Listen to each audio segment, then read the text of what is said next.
From the ticket to your next meal, to your ticket to the next holiday, it's an easy way to ask for a boost when you're low. And keeping track of everything on the go. The future of money is simple, and it's here. Download the new M-Pesa app today.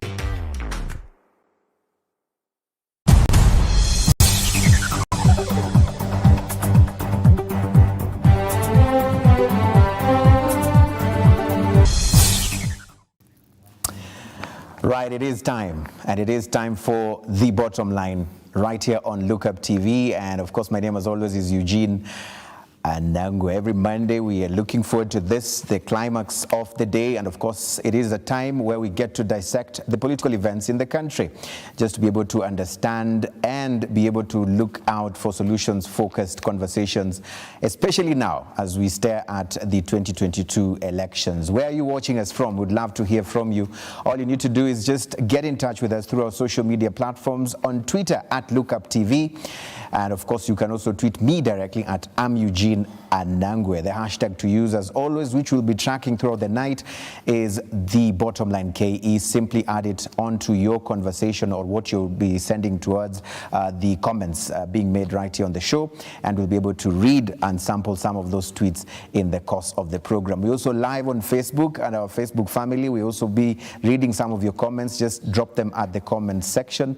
We'll be able to read them in the course of the program. They've been coming in, and of course we had actually asked you earlier on whether you resonate with the slogans and the economic models being proposed by the frontrunners in the 2022 election. We have Peter Mbugwa, who has actually responded and says it is true that these economic models and approaches are ways to lure voters, especially in next year's election, targeting the young people. So do you believe in these slogans? We have seen the politicians, they've come up with very beautiful slogans. Some of them have already proposed some economic models, and of course we want to hear from you whether you agree with them. Do you resonate with them? Do you feel like this is speaking to your needs as a voter, as a Kenyan? We'd love to read your thoughts on that. But listen, I have a very great panel right here tonight. Let me introduce to you our able panelists. We have none other than Nerima Wako, who's joining us all the way from the comfort of our home, looking amazing. Thank you so much, Nerima, for joining us. Nerima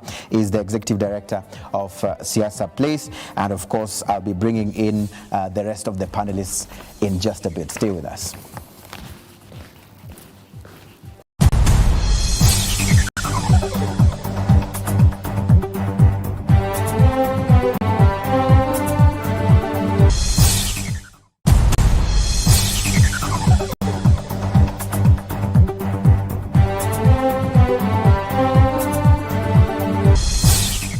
Right, as promised, we have none other than David Makali, political analyst. Thank you so much, David, for joining us.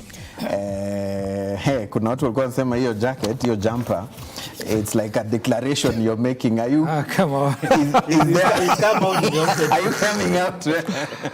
You know, that is really, it's unfortunate that people have begun to patent colors in this country. Yeah. Yellow, orange, red, blue, green are just colors, and each of us has their, you know, dress code, and you know, we shouldn't get into this thing. You know, this thing used to happen. Yeah. And I recall the bad days of Kanu. Yeah. When the red shirt was a signal to people. If you didn't have a red shirt, you were anti-government. You're anti-government. And we don't want to get into that era. You know, I mean, in fact, I'm dressing in this particular hoodie, but I have nothing whatsoever to do with the party that is claiming this color. Right. It's good to set the what if I came with red? Red, you know, Jubilee, you know, green has good food, Kenya. I mean, are we going to walk around naked? So let me bring in Dr. Washington Makodingo, governance expert. Thank you so much for joining us on the program as well. Thank you. But at least here I'm a same, you know, a declaration has been made here. A declaration has been made. Right. So let me start off with Nerima. Of course, we've had a lot happening in the political scene, but now there's an interesting thing going on. We've seen the church seems to be saying, you know what, it's time for us to take our rightful position. And this this is in regard to what the population has been saying out. The analysts have been saying, you know, the church is turning out into a battleground for politicians, and it's no longer, you know, the space that it is meant to be. Nerima, I want to read your thoughts on this. Can the church sustain this? Can they sustain this momentum? Will it just happen within, you know, Archbishop Olesa Pitt's watch, or will everybody in the church, in the clergy, come out strongly to stick their guns or to their guns on this particular position of saying no politicking in the church?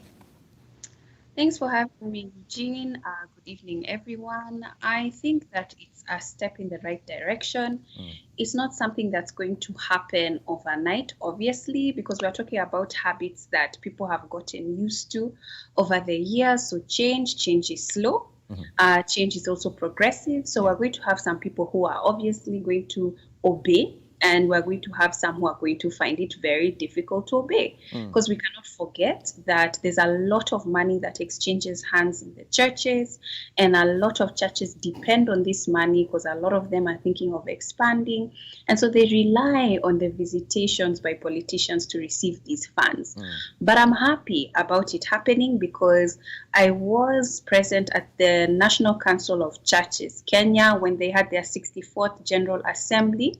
So I know a few weeks ago, the church was already discussing this, already discussing how can they separate politics, because this is where a lot of politicians use their platforms at funerals, at functions, at the church, and a lot of times to spread fake information that ends up inciting a lot of these ethnic narratives that we see every time we get close to an election. So I think it's a good move. I am all for it. I don't think it's that, what do I say? I don't think it's that harsh, frankly. We're not like Namibia, where it's completely illegal for politicians to speak politics in the church. We're not.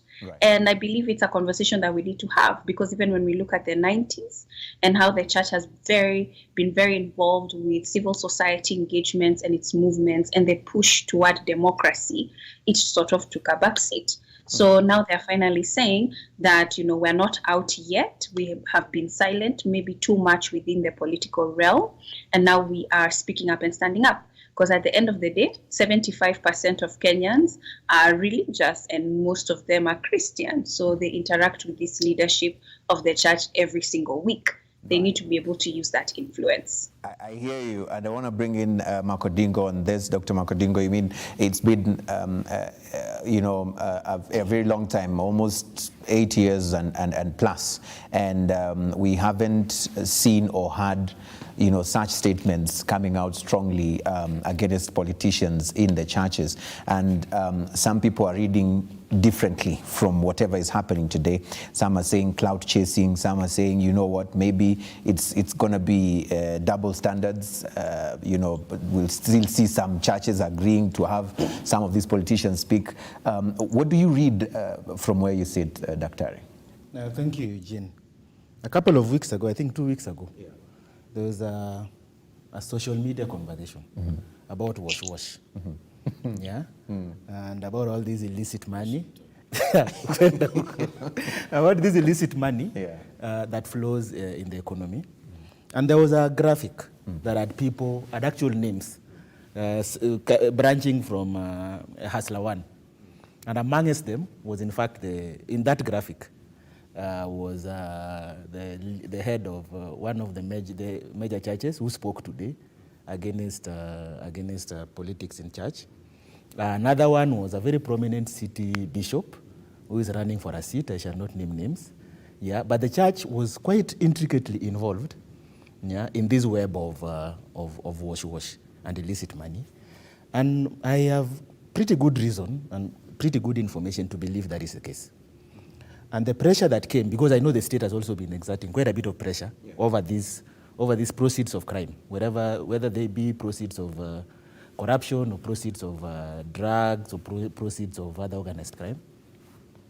And I think, and the church has been having intensified conversations we're having around being points of laundering money and proceeds of crime, and being key persons, key supporters of...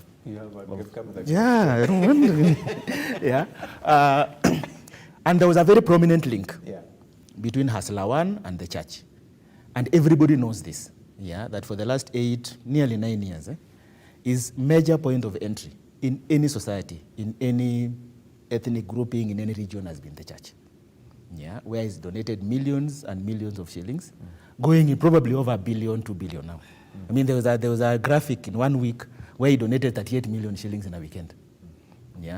And of course, there have been conversations about where he gets money from. This money he gets from chicken. And almost like he was trying to justify the 1.5 million per week, per day from chicken eggs. He was almost trying to justify that the money he's been giving out is actually money that comes from his pocket. So the message of the point you're making here is what?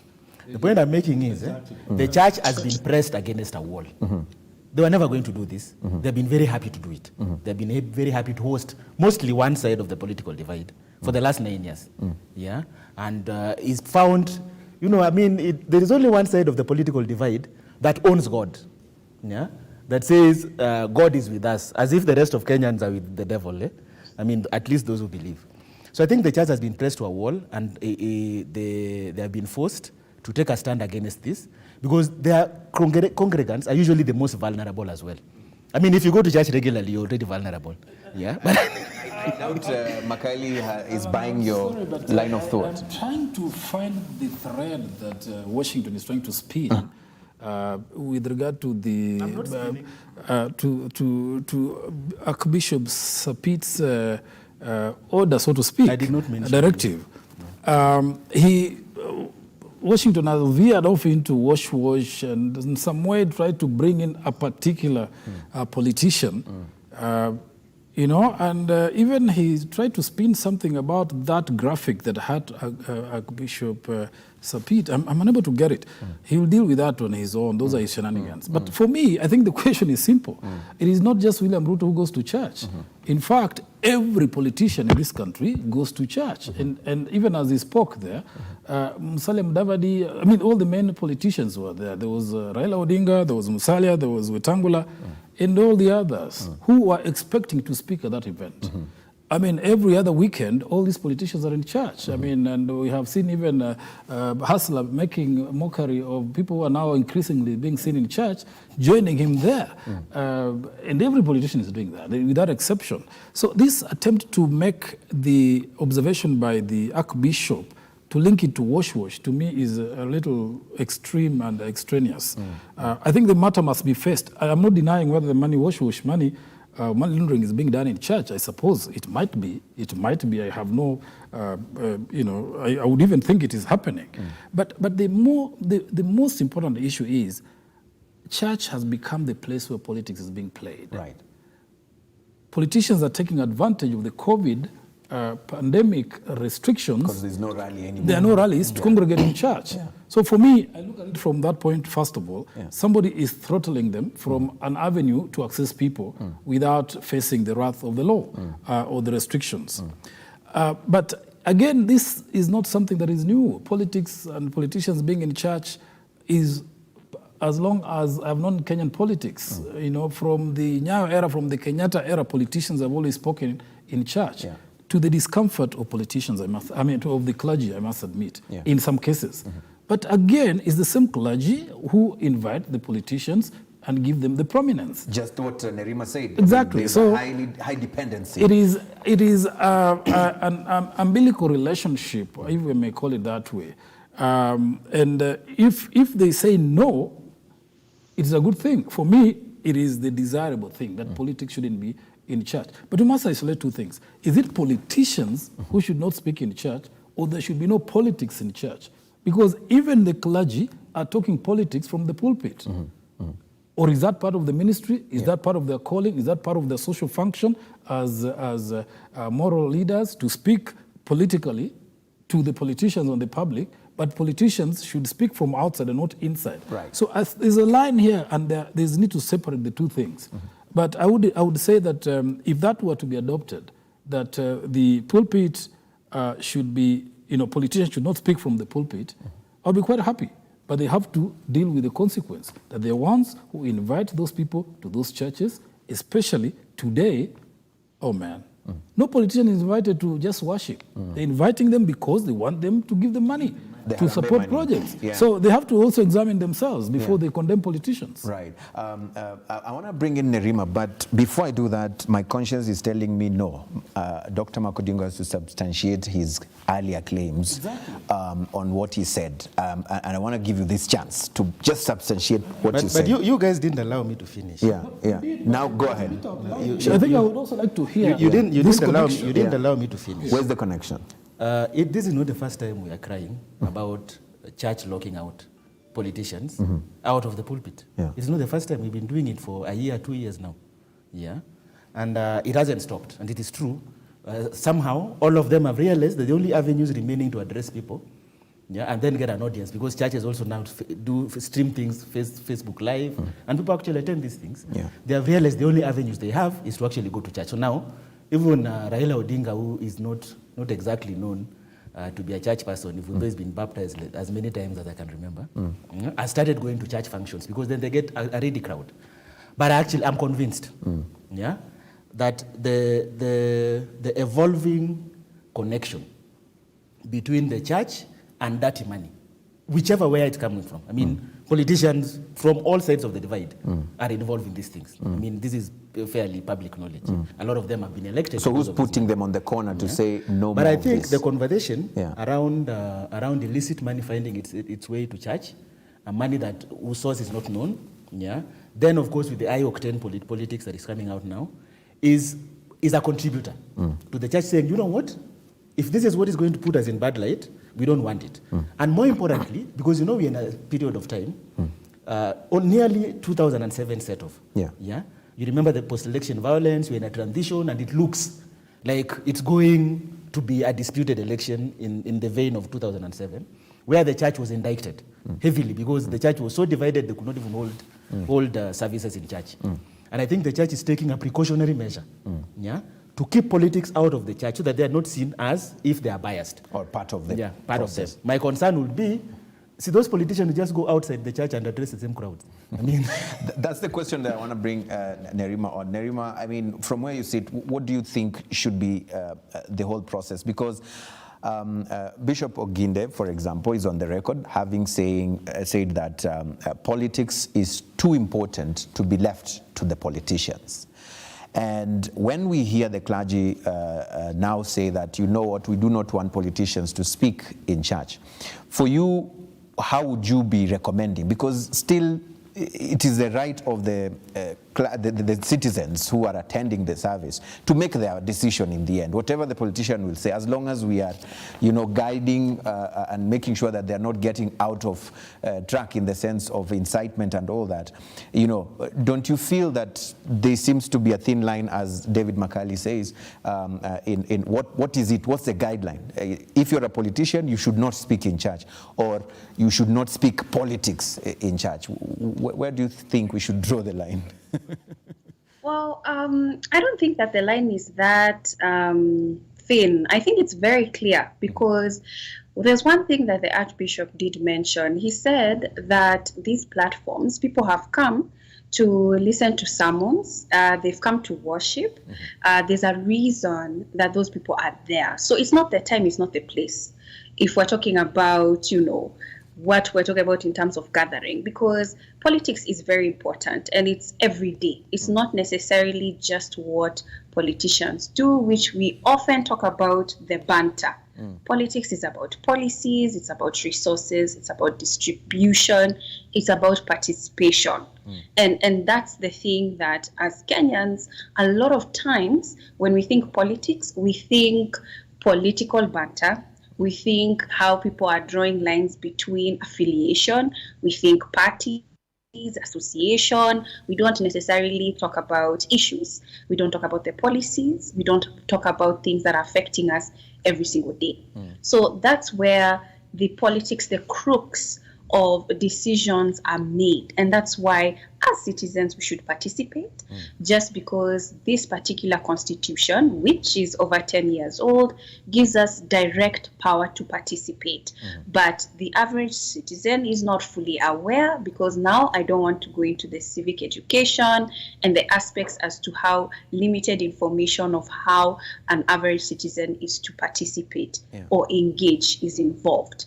So politicians should be welcome to church. As an individual, before you're an individual, you're a person, you're a citizen before you're a politician. So if you want to go to church, good for you, go to church. But now where we lose the ball with the leadership that we have today, they go to church and they use those platforms, like I mentioned, to spread false information and as well instigate some form of violence because of that false information. We recently saw, well, not very recently, but we've seen politicians who have held a whole church service hostage just because of, you remember that time, certain members of parliament wanted to speak fast, and because of protocol, the likes of Didi Nyoro, they ended up walking out of the service or being kicked out because the likes of Commander didn't want them to speak. And that was his space, that was his constituency, and it brought about politics in the church.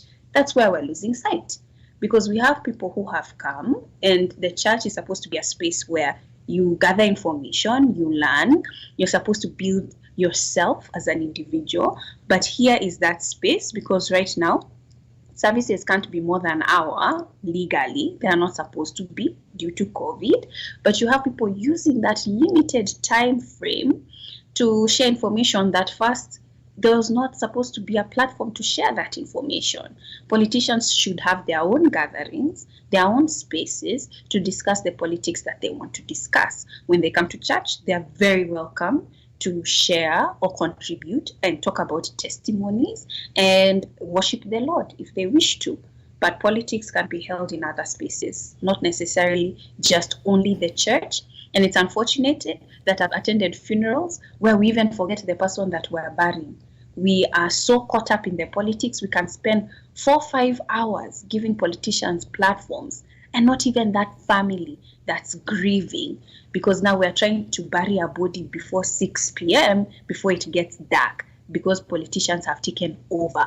And I don't even want to mention the number of people who have seen violence at funerals, and most recently in Homa Bay, because of opposing sides of political affiliations coming and invading a family's private ceremony for the politics of the day and national political engagements. Talk about testimonies. They are allowed to come and give their testimonies. Earlier today, there was a testimony. From what I see, it seems like a testimony. The Deputy President, William Ruto, has actually said that I have graduated from hustler to survivor because of many challenges. This is a testimony. So who and at what point do we decide what a politician can say as part of their testimony or not, before we even discuss the graduation from hustler to survivor? Dr. Makodingo. First of all, I think politicians should be considered given whatever latitude they have in their own home church. Yeah. Like Hustler One has a church in the official residence. There he has latitude to give whatever testimony he wants to give. I don't know. I don't think Raila goes to church. The president is a Catholic, so if he goes to All Saints, to that one, Holy Family, Basilica, to your home church, you can give testimony any day. But when you travel from Nairobi to go to Kandui, to David Makali's home in Bungoma, and you want to give a testimony, and your testimony is changing your narrative that is no longer selling, then if you are there, if I am Raila Odinga and I find myself in a mosque in Mombasa, I have no business giving testimony in that mosque. Go pray with the people. I don't even understand why they allow them to do this cross different religions. Go there, visit with the people, get the nourishment, whatever it is you're getting from that service. Then when you're out of the mosque or the church, you can speak. You can speak to those who are willing to. Because the thing is, churches are supposed to be places of comfort. Religious houses are supposed to be places of comfort. And by definition, they carry everyone from every political leaning. Yeah.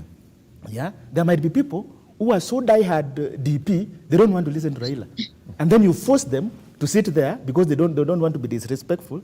You force them to sit in the service and listen to whatever it is that he's saying, whatever testimony he's giving, they don't want to listen to. Because if you continue like this, what happened in Nomebe is not going to be the last. Yeah, the people there's going to be conflict in church as we get closer to elections or post-elections. Yeah. So you want to make the distinction very clear. In fact, if it was me, no politician will be allowed to give whatever form of testimony or speech within the presence of the church. They just sit there? Not even in the building, even in the compound. Yani they should not even come. They can come, they can worship wherever, but they should not be allowed to speak to wananchi within the presence of the church, on the grounds or inside the building.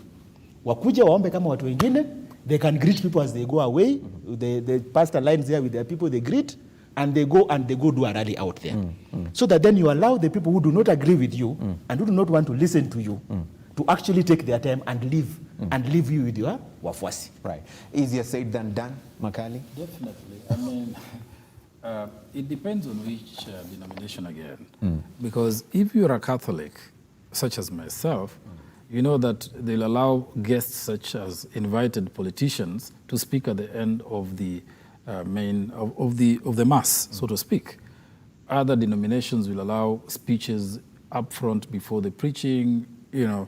So there's, you know, it depends on which church you are attending. But I think we're just trying to split hairs here. The point of this whole conversation is that politicians and whoever else will speak in a church or a congregation is doing so as an extended favor and courtesy of the pastor or the preacher or whoever runs that service.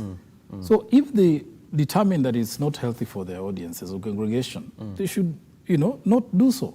No politician is going to walk there and grab the microphone. Yeah. They go there on the invitation of the pastor or the person presiding over the service.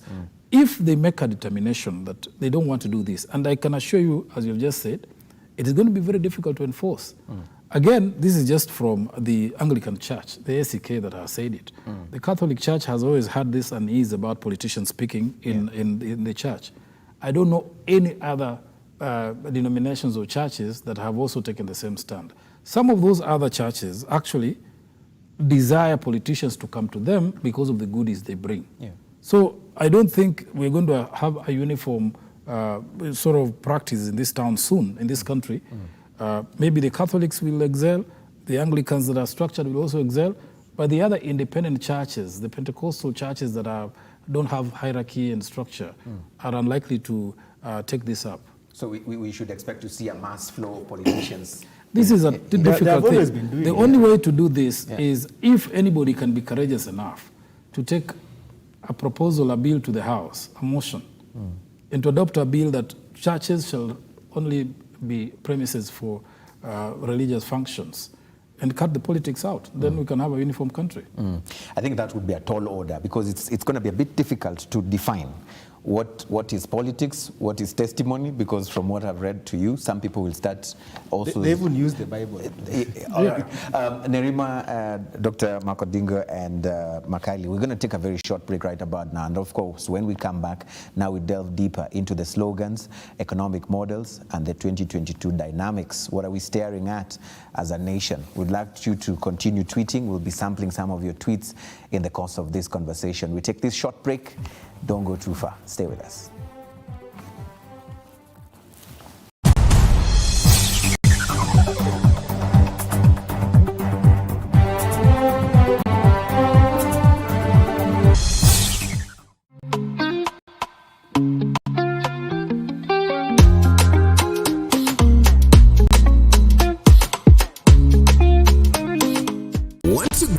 Business, broadcast your sermon, share birthday wishes, make funeral announcements, produce adverts and documentaries, then book and advertise with us today by calling us on +254 700 893 542 700 893 542 or email us on sales@luke-up.tv. The future of money is simple, like unlocking possibilities with a smile. And having the world in the palm of your hand.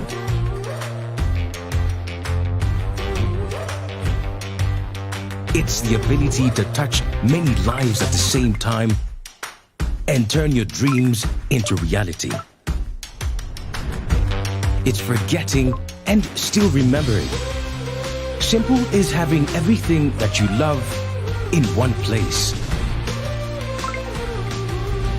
From the ticket to your next meal, to your ticket to the next holiday. It's an easy way to ask for a boost when you're low. And keeping track of everything on the go. The future of money is simple, and it's here. Download the new M-Pesa app today.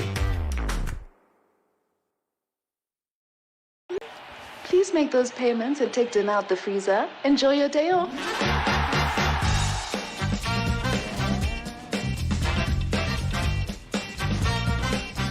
Hey. How was your day? Great. Did you pay the bills? Abby did it. And the plumber? Abby did it. Send money to your mom? Abby did it. Who's Abby? Bank on WhatsApp with Abby, your 24/7 digital personal banker. Another digital innovation that gets things done. That's Africanacity. That's ABSA. Did you take dinner out the freezer? Welcome to Lookup Guest House Retreat and Prayer Center. When you first come in, we will be happy to receive you at our reception, then proceed to our cozy and well-equipped accommodation facilities. We aim to provide our guests with a unique, comfortable, and worthwhile experience. Here at Lookup Guest House, we provide our guests with a continuous supply of room amenities.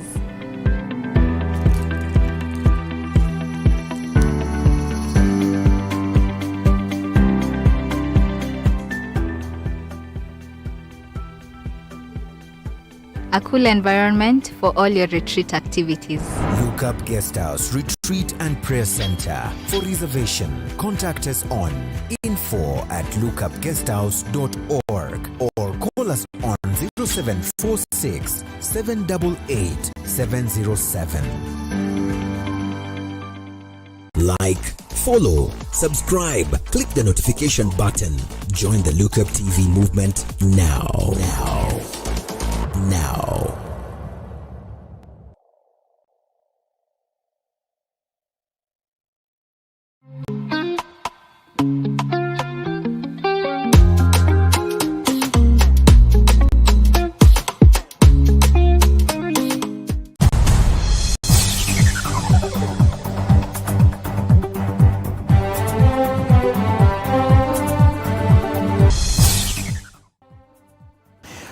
Thank you so much for joining on the Bottom Line KE. We're trying to understand a few political events that have taken place in the country, and of course we would like to now understand these slogans that we've had the politicians crafting in readiness for 2022, proposed economic models, and of course the dynamics involved. Some of the dynamics we've already started conversing about them, and that is the platform that is the church that the politicians had started looking at to be able to have an audience, so to say. I have David Makali, political analyst, and I also have Dr. Washington Makodingo, who's a governance expert, and Nerima Wako, the executive director, Siasa Place, is joining us virtually on this particular session. Now, ladies and gentlemen, I want us to look at what the politicians are doing in terms of preparing for 2022.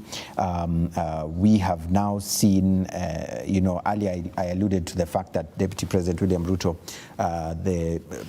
seemingly seen as the UDA presidential flag bearer, saying that the hustler narrative is not about the poor people, and he gave his personal example and said, I've graduated, I've moved from that level ya uko chini, na inaonyesha kwamba you too can be able to get to this particular point. I want to start with you, David. This narrative that is being used by the UDA to be able to influence voters to rally them behind them. Do you feel it as something that the country will resonate with come 2022 and vote for the UDA team? Well, if you ask whether they will, I think the simple answer is already they have. I mean, Hustler has managed to persuade, quite a huge chunk of the population, especially the people who think they belong to that category as called Mwananchi wa chini. He has managed to access them by these slogans about bottom up, Mama Mboga, and all these things he's peddling and throwing around. He went so far that by the time the opposition was waking up to this narrative, he's almost running away with a very huge chunk of the electorate. But I think there is ample time between now and the next 10 months. There's going to be a serious counter to his narrative. I, for one, do not subscribe to this bottom-up business. It's just basic sloganeering. I mean, much like what we saw with the Jubilee administration in the first admin, Washington is a very much part of it. They promised all manner of things. A manifesto which had, if it had been implemented, Kenya would be in the second world, straight and firm. Right. But all those things were so grandiose that they could not be supported by the economy that we have, that we operate now. All the things they promised, look at the laptops, all manner of things. We tried to intervene and tell them, no. Stock up school labs, computer labs. They said, no, every kid should have an iPad or whatever it is. Nothing happened. So we are seeing another round of those promises in the bottom up. Hustler promising women and Mama Mboga and youth and people who are struggling in Juakali that they will be prioritized and more money will be available to them, either through credit or I don't know which infrastructure is going to use to access, to give people the capacity he's talking about. Remember, this country, as far as we are this year and going to the next 10 years, is still governed by the Vision 2030. If you look at Jubilee, all they have been implementing is actually implementation of Vision 2030.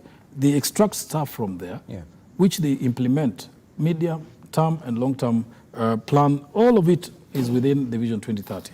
If you look at the big four, they're actually taken from Vision 2030. So there's nothing magical or some wizardry that the Jubilee has performed. Now, what I find risky and dangerous is this promise that people who are on the low income or hustlers, as they are called, are going to access easy money when the next administration, if William Ruto happens to form it, will provide. I can assure you that is the first failure that he'll encounter, because where will he get the money, first of all, in this economy as it looks? Two, you cannot say we're going to prioritize only a certain group of people because the economy is driven in different ways. And all of us, whether middle, upper, low class, low income, are entitled to certain government facilitation and certain infrastructure because we must contribute to that economy. I mean, I pay taxes. The other person pays taxes. People pay taxes relevant or in relation to their incomes. So you're not going to tell people that you're going to take all the income from the people who earn a lot and spend all that money on certain people whose income and therefore contribution to the tax bracket is small without causing a problem. Even passing such policies is going to be a problem. So he has to be a little modest. True, we need to lift the country. Everybody's welfare needs to be lifted, but not in the manner in which he's promising, almost freestyle. Yeah. One political analyst once argued on this same panel, and he said, you can never win an election through manifestos, through these slogans. You only win through politicking, and the politics is what will make you win. Do you sense that all that the DP is doing is just politicking?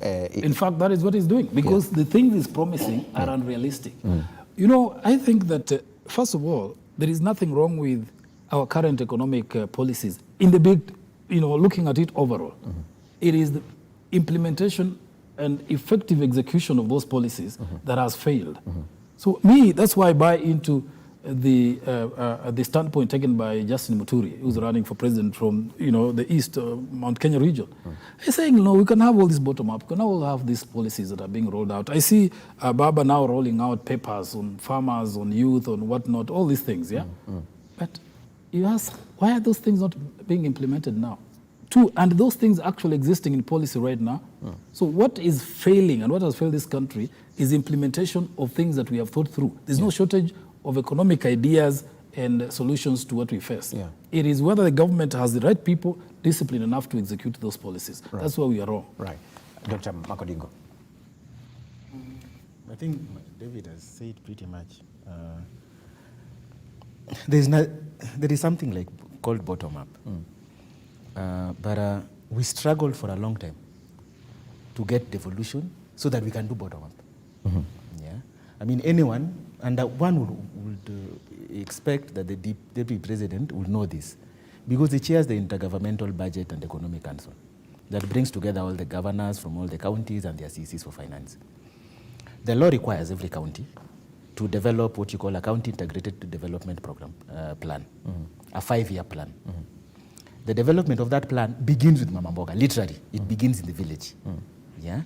And those the contributions are made from the village, culminating into a county plan for development over a 5-year period. Yeah. Every year, the county extracts what you call an annual development plan from the CIDP, yeah, to implement for that year. And the law requires that you can only extract from what is in the CIDP. If you come up with your own things, you have actually broken the law. You should go to jail. Yeah? There is nothing, and the reason we did this is because we realized that centralized development does not work. Yeah? That whereas at the national level, there's some big cross-cutting, cross-county things you need to do like highways and railways, that actual development that affects the mwananchi on the ground can only happen at the lowest level. And it's a constitutional principle.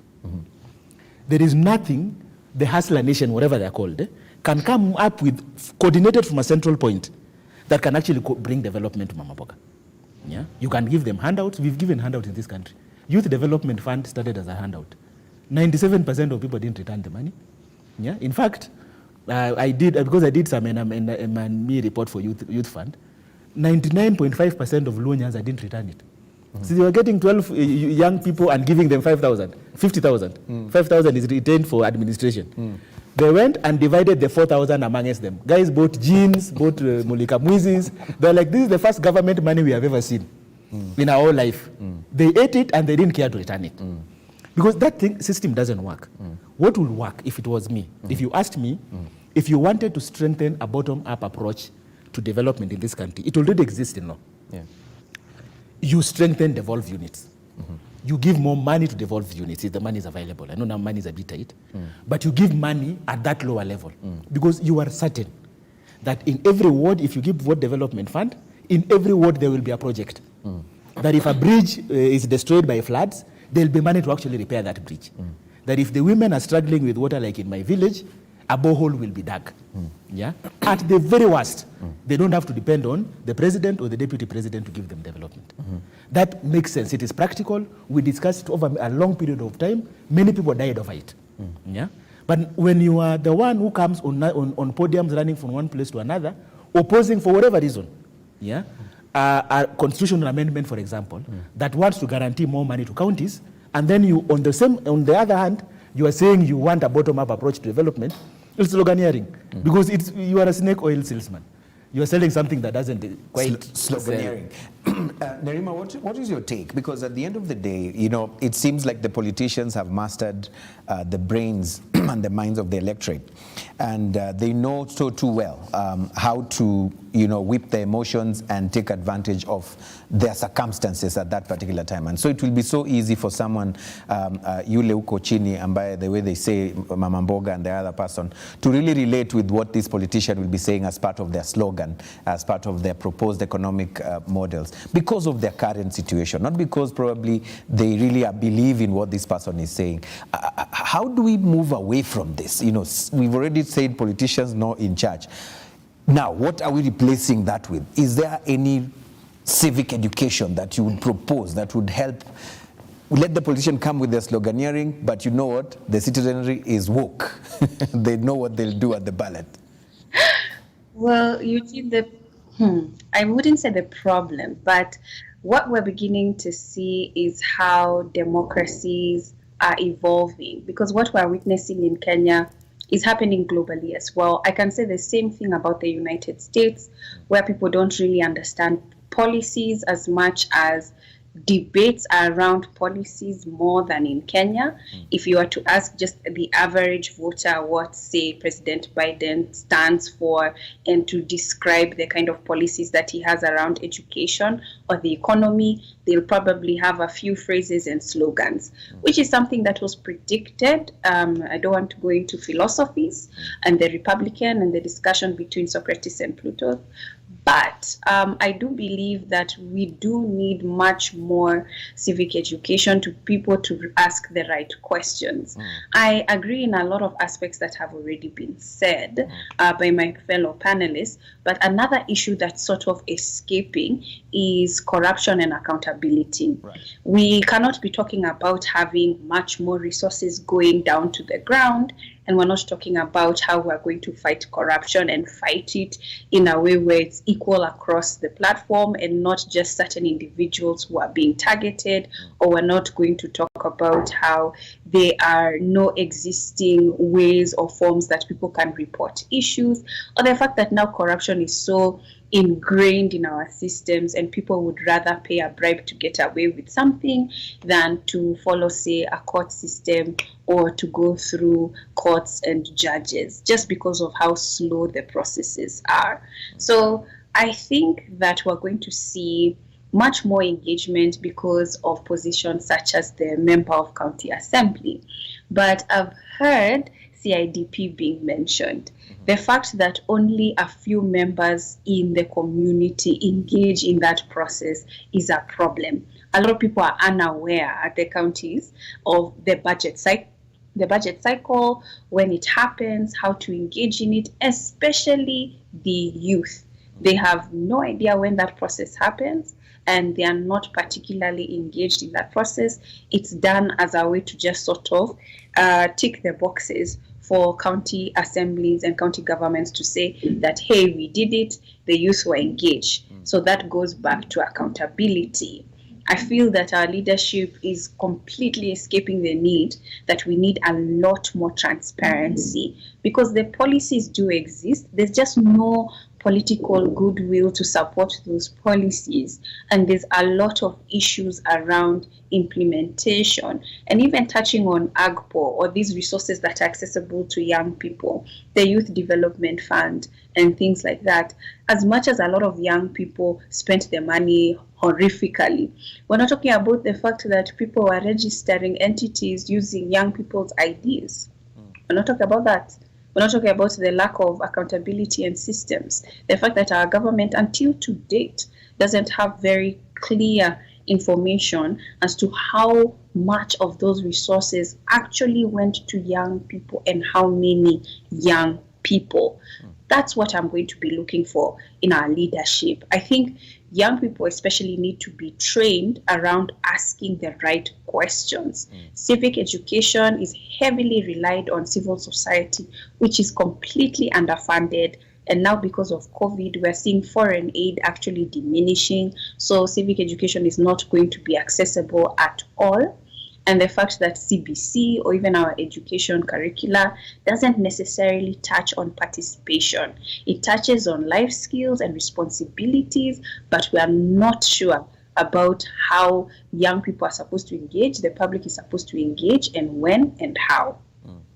So we should be seeing a situation where in our CBC system in the schools, the students should participate in elective roles, where you're seeing the prefect is campaigning through door to door, class to class.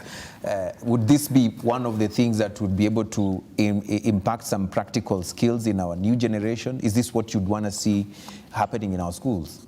You see, it's already being done in primary school levels. I've seen that in terms of voting and participation, and we're already seeing habits of young people. This is even my niece, where she was talking about asking my sister to support her to buy sweets so that she can bribe people in her class, she's in class 3, to vote for her. So we're already seeing those habits in children. But now where we begin to see a disconnect, we're not talking about the fact that the Duale Bill of 2016, the Universities Amendment Act, removed voting from universities to where right now they don't necessarily directly vote for their Secretary General. We've seen the increase of councils. We've seen the administrative offices being very involved in the politics of universities, which we should worry, because it means that the university is supposed to be the space where it breeds political leadership.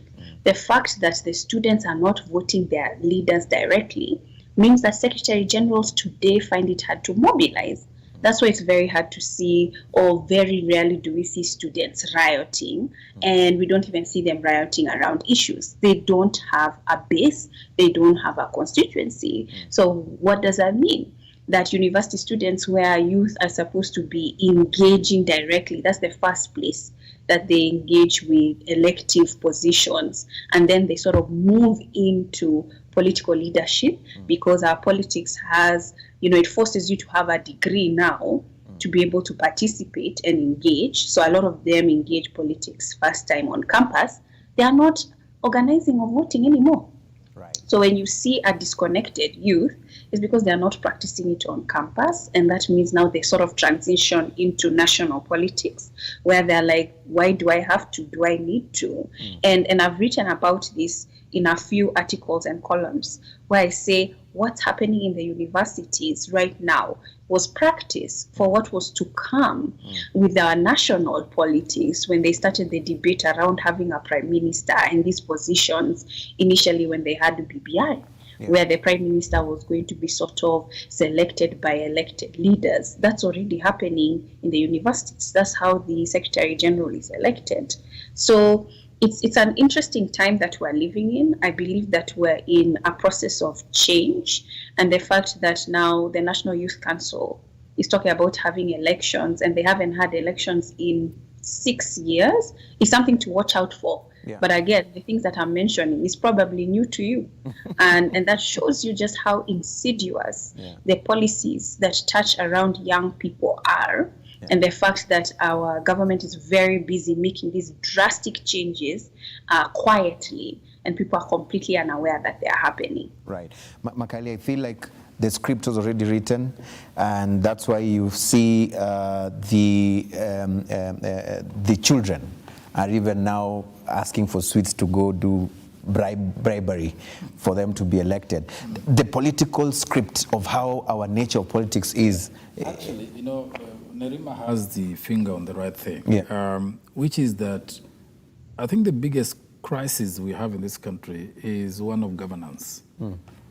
All these other things you're talking about are really not important. The crisis is that of governance. We have no mentorship of leadership that we can pass down the generations coming after us.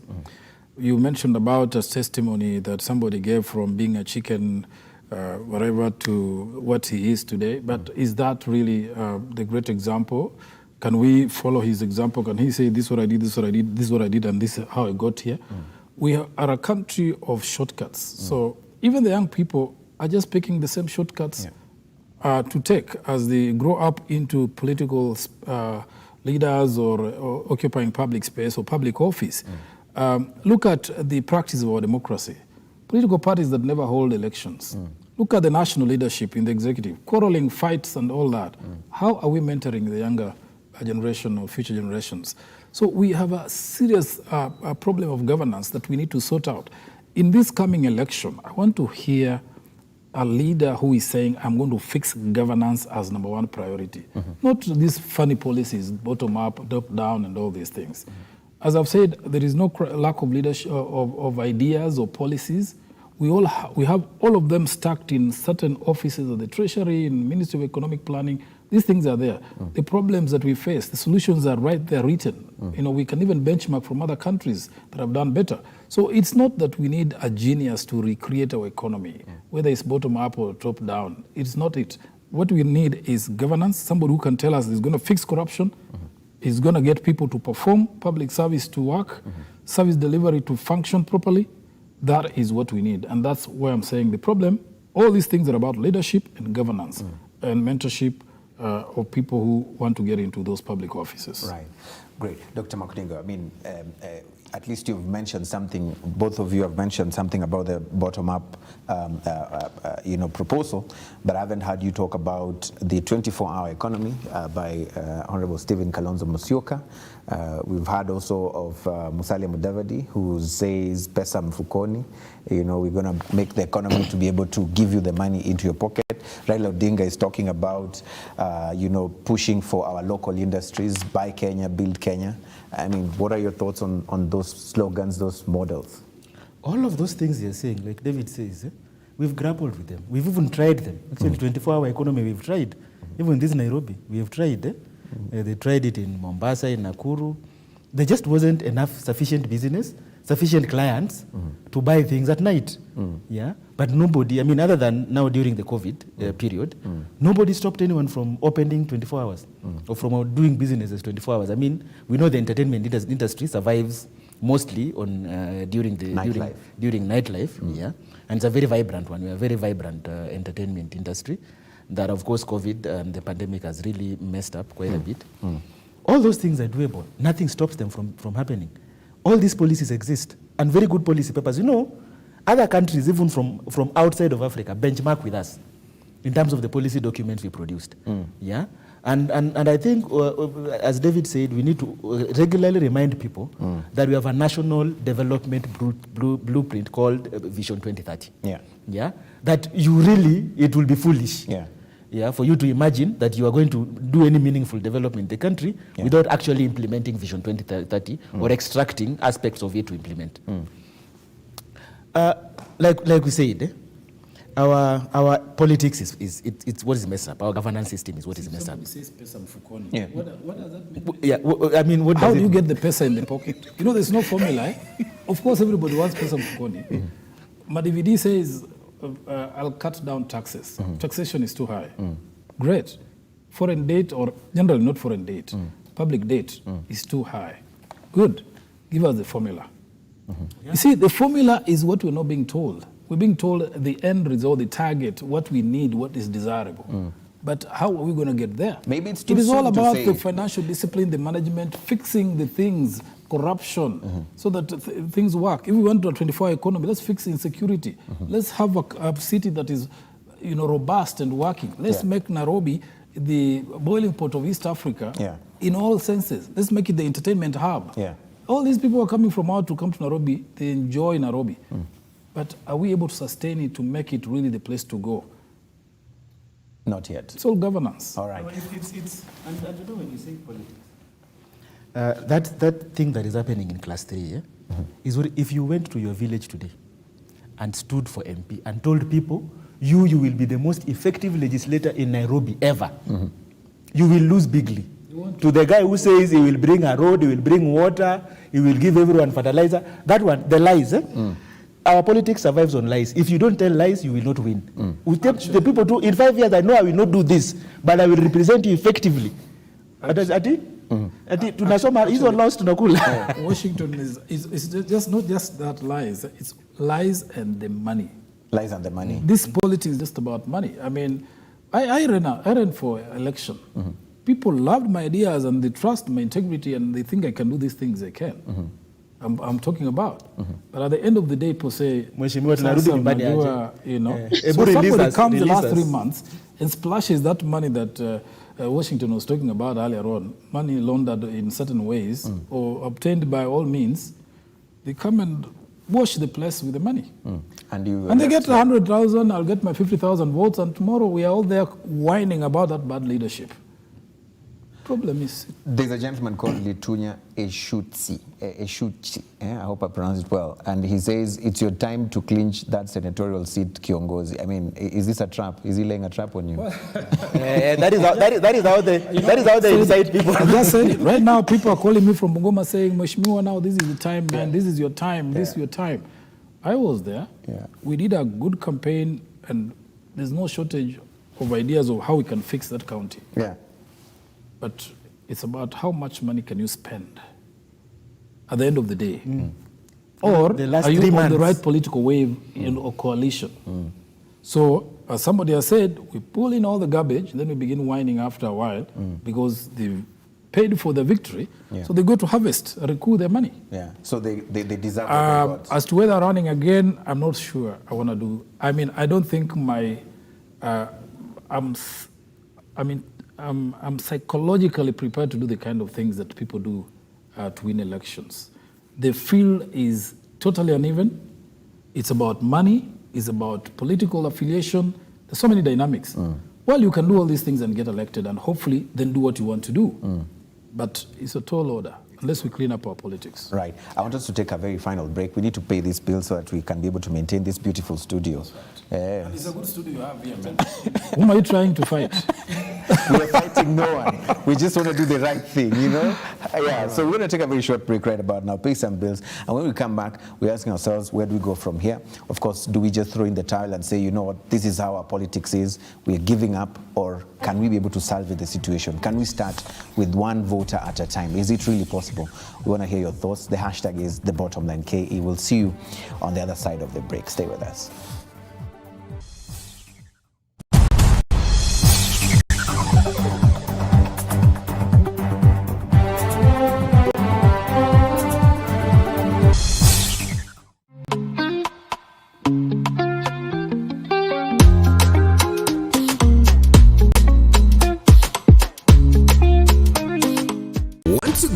Business, broadcast your sermon, share birthday wishes, make funeral announcements, produce adverts and documentaries, then book and advertise with us today by calling us on +254 700 893 542 700 893 542 or email us on sales@look-up.tv. The future of money is simple, like unlocking possibilities with a smile and having the world in the palm of your hand.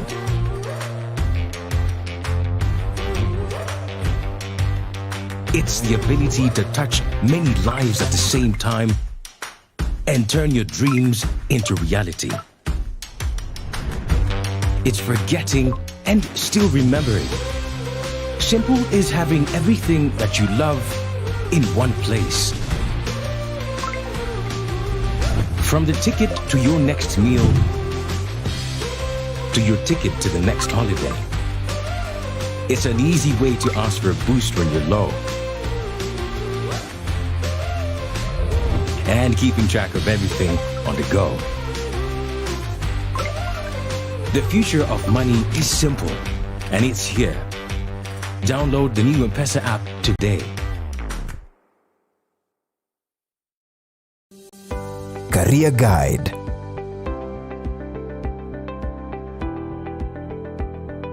Don't let anyone tell you what choice is best for you. Ignore those who say, pick this field because it has lots of opportunities right now, or you will make loads of money, so it doesn't matter if you hate your job, or I like this career and therefore you will too. Although they may be well-meaning, these statements are among the many myths about career choices. Career Guide.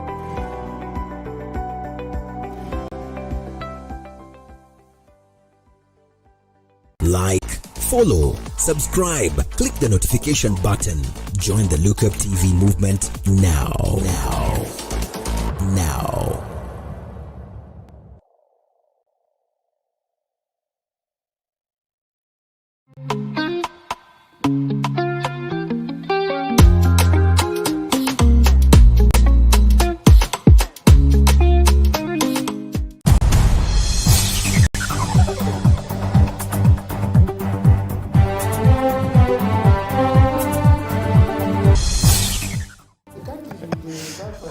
Right, gentlemen. All right, no one should suffer. Thank you so much for still being with us right here on the Bottom Line KE. It's the final installment of the show tonight. We want to say thank you for still being with us. We have Nerima Wako, who's joining us virtually on the show. She's the executive director of Siasa Place. Also with us is David Bakali.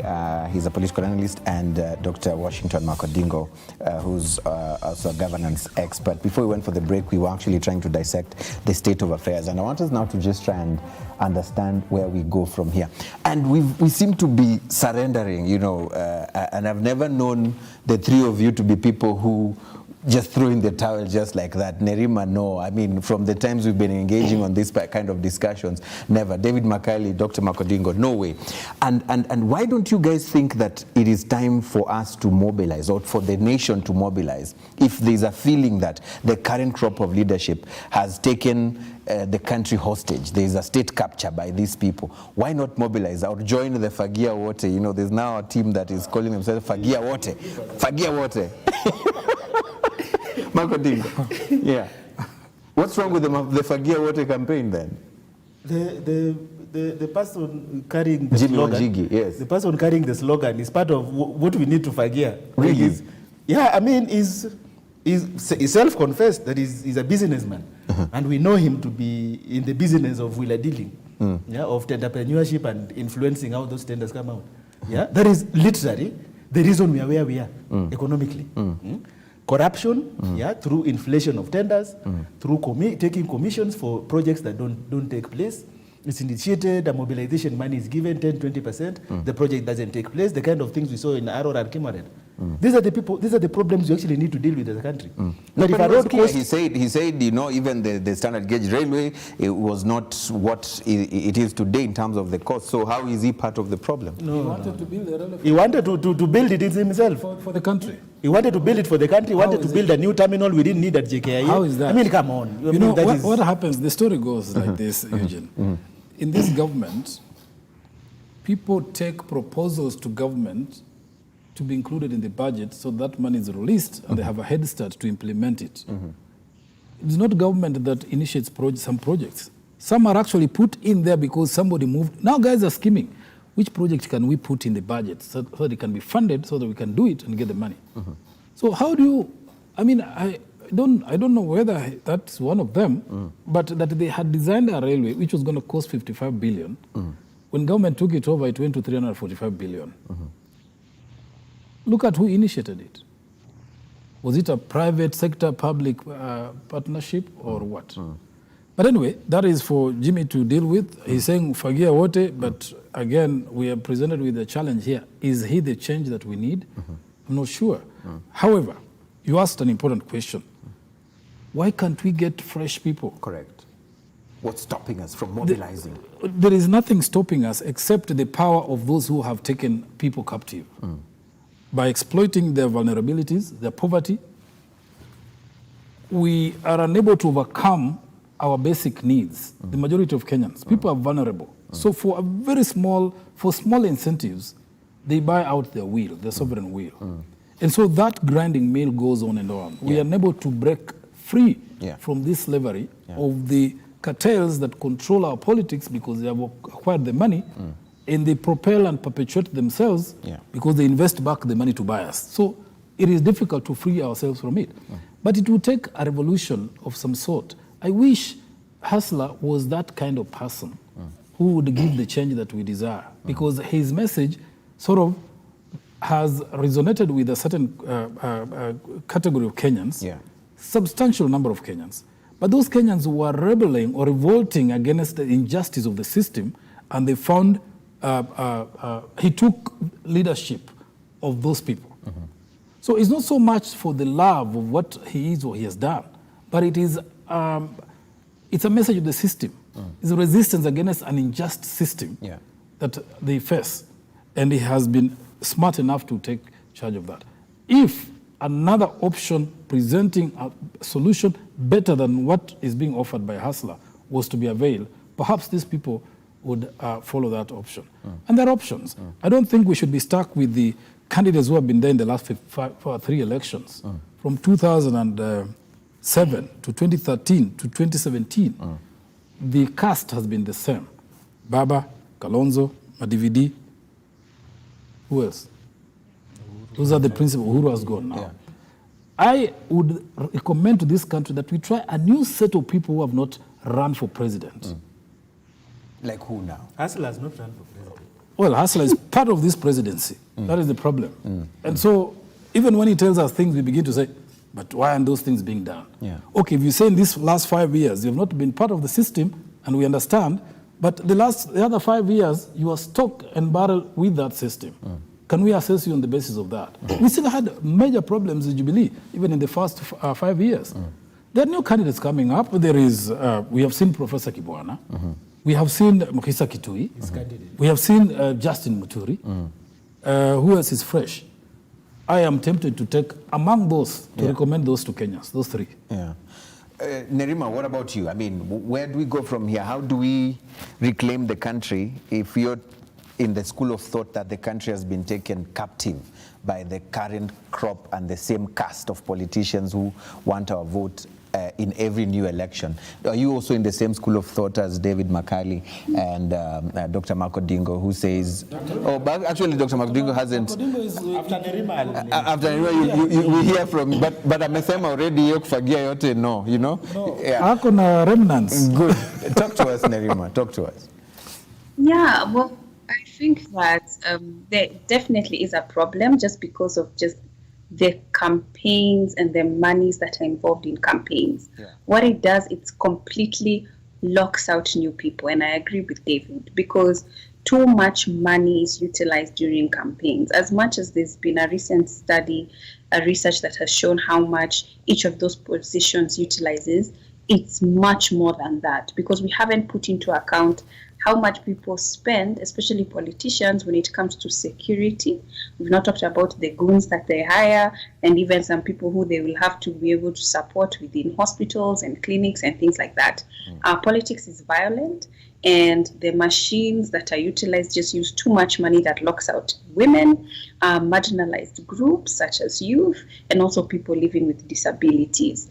The revolution that comes, I am if about it, because the issue with revolutions is activists don't necessarily have a follow-up plan. We will talk about overthrowing and throw people out, and then we are left stuck. That's what happened in Egypt. We've seen it happen in Tunisia. We've seen it happen in Libya as well. And that's the issue with revolutions. South Sudan is now grappling with what next. And I think something that is fascinating to me, we have to look at the political parties, looking at the vehicles themselves. The fact that we have 80 registered parties, there are going to be more by the time we get to 2022. It's a problem when we have party leaders who have been party leaders for most of their lives. The fact that we cannot see a party existing outside of an individual shows you just how individualistic our politics is. So it's very difficult to talk about fresh and new when the vehicles that are utilized to bring this political change are people. So as soon as that individual goes, the party is gone, or even the sustainability of that party. We should be concerned about that. I think you should be more concerned about building parties from several people coming together collectively and seeing a party exist beyond an individual. Then we've talked about massive change in our politics and holding those people to account. As long as it continues to remain this way, we will continue to remain in this circle. Yeah, the cycle remains and it continues this way. Dr. Makodingo, you have the floor now. I mean, declare now. I am a founding member of Jubilee Party. Yeah, so I mean, my party and my political allegiances are not in doubt. That said, I mean, now it's cut in between. Which side, which faction of Jubilee? No, there's only one Jubilee Party. The others are rebels. They are called Jubilee Party in opposition. Okay. Yeah, so they are rebels, including our deputy party leader. But we don't need fresh leaders. We need bold leaders. Bold leaders. We need bold leaders. Two biggest problems actually is corruption, yeah, and a lethargic and inefficient, incompetent civil service, yeah, because we need to fix government. But to fix government, we need the money to fix it. This money that is being pilfered in billions every year, is putting a heavier tax burden on us. Yeah. You can't even reduce taxes unless you deal with corruption. Yeah. Yeah. Because if you reduce taxes, we already have a huge deficit, nearly a 1 trillion shilling, 800 billion shilling deficit. Yeah. To reduce that deficit, you need to reduce the cost of doing the government development. You need to reduce the cost of government recurrent expenditure. You can't do that if you don't deal with corruption. And if you don't deal with competency and commitment in the civil service. So you need a bold leader who will do these things. Yeah, we can talk about national unity, and we need national unity. Yeah, because it is in an environment where we are united as a country that even development can take place. But if we can't get leaders who will take on corruption, especially government corruption, big ticket corruption, both in national government and county governments, and deal with it and give it the political goodwill we need, yeah, to actually move this country forward. It does not matter how many slogans you put up. You are never going to transform this country. Yeah. But secondly, I don't think we've done enough civic education in this country. Yeah, people know. They know what these people do. What we haven't done is political education. Yeah. Is to tell people the political implications of the decisions they make. If you elect an MCA who cannot even read one page written for him of a statement, and you expect him to plow through, I used to be in charge of budget in Nairobi County, to plow through a 1,300 page document.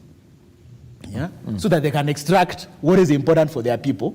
Wanapiganga kura, wanamaliza, alafu wanasema, hiyo kitu tumepitisha ni nini? Yeah? And I mean, these are the people you expect to oversight over. Nairobi has a budget of 35 billion. Yeah. The assembly is very learned, actually. But I mean, there are elements. And this is all over. You give someone who has never run anything their whole life. Yeah? Then you give them a county with billions and billions of shillings to run because he was the one with the greatest slogan. He was giving unga to mamambo, to women. He was transporting people to funerals. Then you give him a government, and the largest thing he has ever run is some are scattered Nini like Sonko rescue team. What do you expect to happen? Yeah? You don't need fresh leaders. You need bold leaders who know what they're doing. So those bold leaders cannot be fresh. You can be fresh and bold, but you see, for you to be bold, just tell us the clear interest. So who are these bold leaders? Yes. For I us, named some. He named some. I was clear. Makali named some. So who are these bold leaders? All those leaders he named performed who are running? Performed dismally when they were in they held ministerial portfolios in government. They performed dismally. Professor Kibwana is Professor Kibwana has. If you go to Makueni, that is the PR, my friend. No. Wait. I have been to Makueni 2 weeks ago. But you could not have walked through the whole of what Makueni. Prof has done. Eugene. Man, I was jealous. I compared. Please with go my tell your county. governor in Bora to do so. My governor is, I think, the worst governor. Exactly. So why would you say? Hold on. Be honest. Listen. I think. No, I was heading something. I was heading something. Yes. We would like to hear some names proposed to Kenyans so that we help them. No. Yes. I mean, our party is building a coalition around it. Which party is this? This is the Jubilee. Yes, it's building a coalition around it. Nobody from our other than we thought we were with OKA, but they have all declared. On our side, nobody has declared. We've seen a candidate going around and being supported, but nobody has declared from our place. When that declaration is made, Makodingo will come back here and say with authority and without fear of contradiction that I am supporting the Jubilee coalition candidate in 2022. Old, bold people. Bold people, you can be young and bold, you can be young and stupid, but you can also be very old, very bold, and very wise. One of those people who is seen to be a front runner, David Makali, in case that coalition is done, or if it's not done, David Makali has been very categorical and said if he was to stand, he doesn't stand a chance. And this is former Prime Minister Raila Odinga. David Makali, how do you write off Baba? Right now, the way he's... But there are only two proper candidates for president in this country. Yes. Proper in which context? All your three can't even run for governor. We just spoke about civic education. Yes. Let's start here. Yes. What is proper? Proper should not be seen in terms of your ability to mobilize people. That's what we've done since independence. That's your how democracy works. That is not better. That is just a democratic choice. It does not mean essentially they are better material or they've got the tools that we need to fix the country. There are people who are really better, smarter, more qualified to lead this country, but they may not have the mobilization skills which will give them numbers. That's why you have to isolate the ability to mobilize from ability to deliver what we need. And we just said we need leaders who are smart, who are not corrupt, and who have ideas. Isn't that better? This is the idealism. This is why I think David had no business going to run in for senator in Bungoma. We run a democracy. We don't run an aristocracy. We run a democracy. In a democracy, the people decide. Yeah? And winner takes all. And by the way, yeah, this thing of CG people who are wise, intelligent, have ideas, all of us, any of us in this room can run for president. It doesn't mean that we are going to run for president. And you really never know. Exactly. You never know someone's capacity until you actually give them office. And an office, not CG, some governor in some nondescript county that has a budget of 300 million. You look at that. Anyway, let him finish. This is what I'm saying. Let's be realistic. And he's a governance expert. Let's be realistic. Elections in this country are expensive. In fact, I would rather we had 2 candidates or 3 candidates that we give ample time to actually interact with Kenyans and give them and differentiate themselves in terms of what they'll do differently. I would want to hear what the people running for president will do differently. Not coming and saying, Mimi, I'm clean, I've never been corrupt. That is not a yardstick. You could be a trillionaire and still close your eyes. You are not stealing yourself, but close your eyes to corruption. Yeah, you could be a pauper and hit hard on corruption. Yeah, for me, if you are running for president, if corruption is not your number 1 priority area, I'm not even listening to you. Yeah. Even in your bottom, from the bottom, corruption is not at the end of the bottom coming up. You are talking about everything else except pilferage of public resources. If you're not talking about it, I'm not listening to you. Let's talk about the candidates. Before we do that, I want to give. We know your candidate. At least so that we can also excuse her. Nerima, I would like you to just give your final submissions. Like, what would be your picture of, if you were to paint for us a picture of the choices that Kenyans should be painting in their minds ahead of 2022. Do we even have any? Someone said that our politics is boring because it's so predictable. We'll always know who will be on the ballot.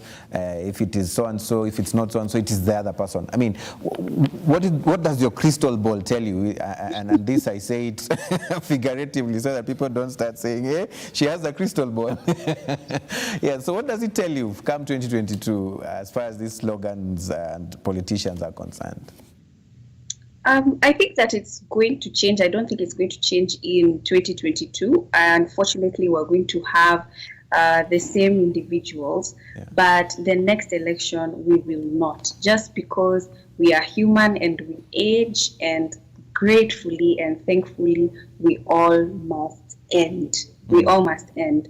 So when we think about it that way, the politics that we've been having, the politicians that we've been having, they are at the end of their races for a number of them. So it's just going to have to force for a new breed of leadership to come into the fore. So for me, I'm optimistic about that. And we also have a youth voters bloc that have no clue. So there's a huge voters bloc that have no clue which direction they are going. They've never voted before. IBC is targeting 6 million. It could be up to 10 million.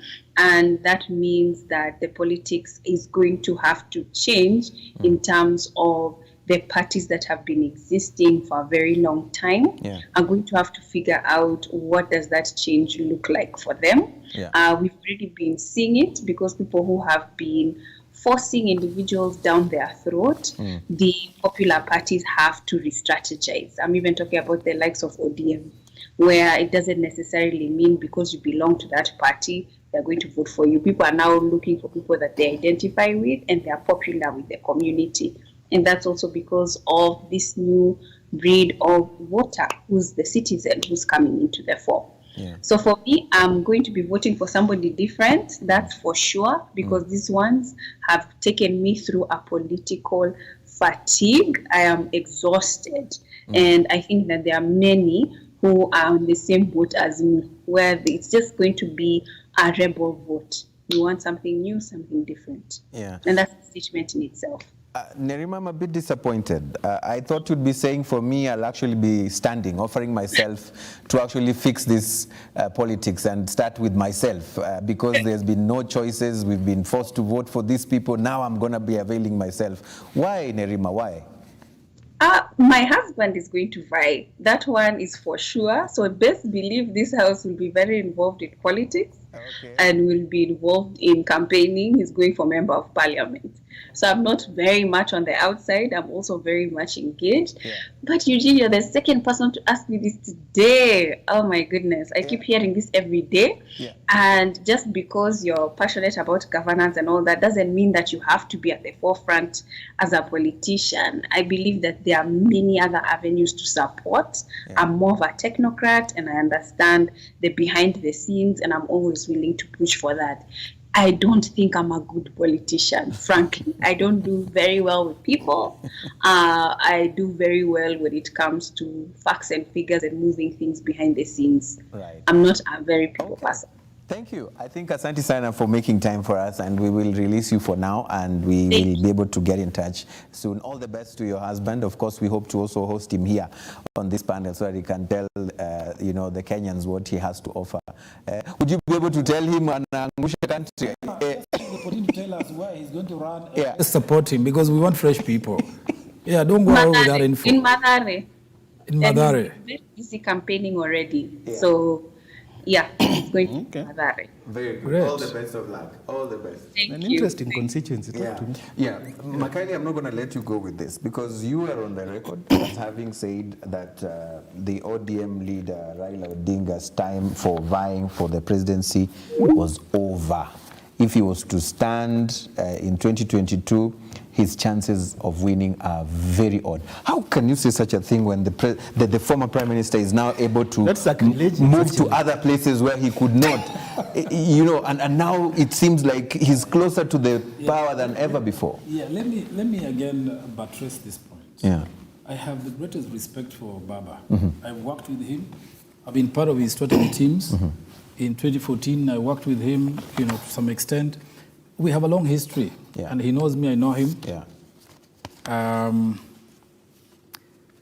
What I said, and which I want to repeat, is that 2022 and the way things stand now, maybe they could change, does not present him with the best opportunity he has ever had to clinch the presidency.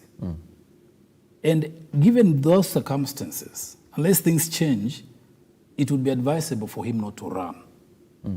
Rather than run and lose again because of the dynamics of this election. He has the system now, according to those that is the point. Around him. Because of those dynamics, he's gone out of the way to get the system.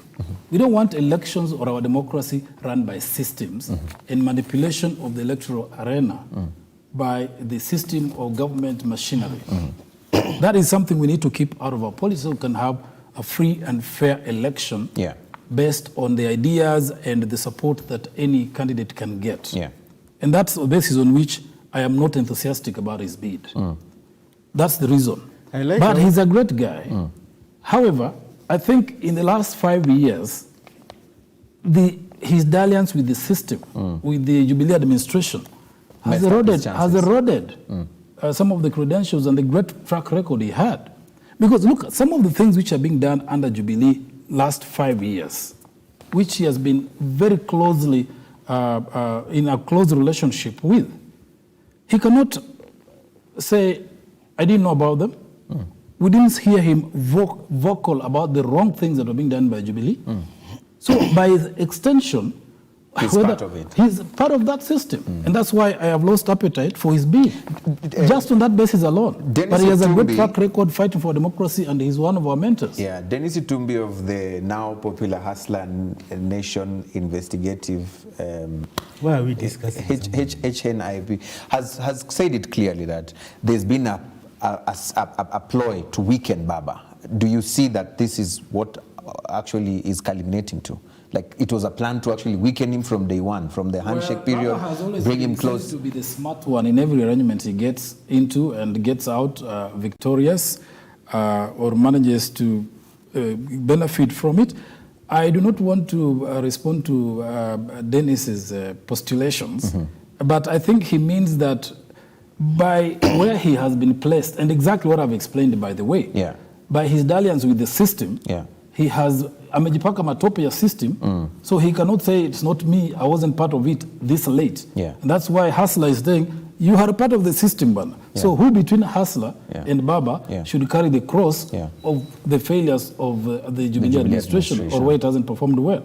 Both of them, in my view, have something to do with it. Right. It's interesting how David romanticizes democracy. Because this brand of democracy he's talking about, it applies nowhere in the world. Nowhere. I mean, the democracy everywhere is systematic. State interference in the democracy is what you're calling democracy. It is never state interference. We are actually organizing a conversation. I mean, there's always external interference, even the most advanced of democracies. There's always interest, because democracy is about interest. There's always interest. But that said, I used to work for Baba. I left, went to TNA, then ultimately Jubilee. One of the things that I do very well is numbers. Very well. I mean, I've gotten people elected. And you've worked the numbers out. Yeah. If Raila runs in 2022, is the candidate to beat. Yeah. DP Hustler has peaked. Yeah. And he's peaked at around 42-43%. He's peaked. He can't gain anymore. Everyone who's been enthusiastic about him has reached the levels. It can only go down. It can only hemorrhage numbers. Of course, it will depend a lot in what OKA does. Specifically, I mean, I don't think Mudavadi, Wetangula have Nini. Specifically, Kalonzo Musyoka. Because Kalonzo Musyoka is the only person in that OKA thing that actually controls a block. Yeah? Anywhere around 1.2, 1.3 million votes that he can actually take to one side. Now, the election will play out depending on what he does. I have a strong feeling he'll still end up with Raila. I mean, it really doesn't have much options because Mudavadi doesn't offer him any option. They both think that they're senior, that one of them should leave for the other. Wetangula never brings anything to the table. I think even his seat for him to win, he needs someone to help him. Gideon, the only thing he brings is money and he's not known to use it. Yeah. So literally, if you asked me, from a realistic point of view, the only legitimate candidates we have for 2022, should both of them be alive to get there, is Raila and Ruto. Yeah? And as it stands, if he runs, he hasn't declared. But if Raila Odinga declared, I will personally campaign for him, I will vote for him, and I'm certain he's the candidate to beat. Okay. Now, I'm not certain he'll win. Politics is strange. And Ruto has done quite a bit of work. I mean, we can't deny that. So he has a bit of support. But this election, there is no other candidate. There's nothing like that. That force to just split the election and take it to a runoff. But to conversation another time. I'm told we need to wrap up because of time. I want to read just a few comments. Lamongo says Ruto's children will be discriminated by this hustler narrative in their time. Why? Because they will be perceived dynasties in the future. This is what he says. And Felix Bosire comes and says, Nisawa. Wanjiro Agosho says, great show, following from Amboseli. Thank you so much. Paul Karaoke says, following, Asanteni sana. And to all those who've been tweeting, Asante sana for making time. I want to say that we need to wrap up right now. Kuda.tigere says that the church has put on a hard surface the problems seems universal in terms of interference and all that. This is what he says. He says the guy has wisdom. I want to see which guy this is. This is David Makali. He says the guy has wisdom and knowledge in this subject matter. We all face this from politicians. This is a response to one of the short videos that has been posted right there. The conversation has ended in these four walls, but it does continue on the social media platforms. We want to say thank you, Dr. Makodingo. Thank you so much, David Makali. And of course, in absentia, Nerima Wako. I hope we'll be able to still have this conversation next time. We should have a rematch. When Odingo has chosen his farmed up his candidate. But then he has no candidate. He has a myriad of I'm for change. I'm for change. Maybe he has, but he doesn't have to tell you. I'm for change. Just you see. I'm looking at the scenarios and advising Kenyans appropriately. Yeah. All right. Thank you so much. Asanteni sana to all our crews, those who've been able to make this production a success. We want to say thank you. We appreciate you. We make, you make this particular show happen. And thank you for those who've been tweeting and conversing with us. We'll keep reading your tweets and your thoughts throughout as they come in. As always, my name is Eugene Anangwe. Goodbye for now.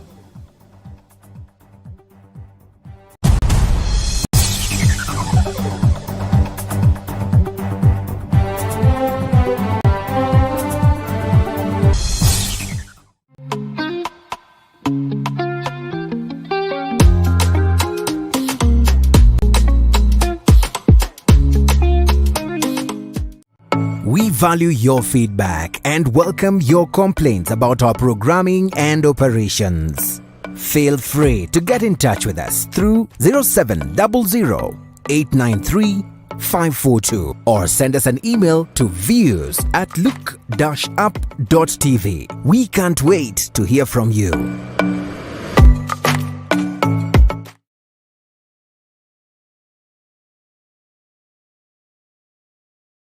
Want to grow your business? Broadcast your sermon, share birthday wishes, make funeral announcements, produce adverts and documentaries? Then book and advertise with us today by calling us on +254 700 893 542 700 893 542 or email us on sales@look-up.tv.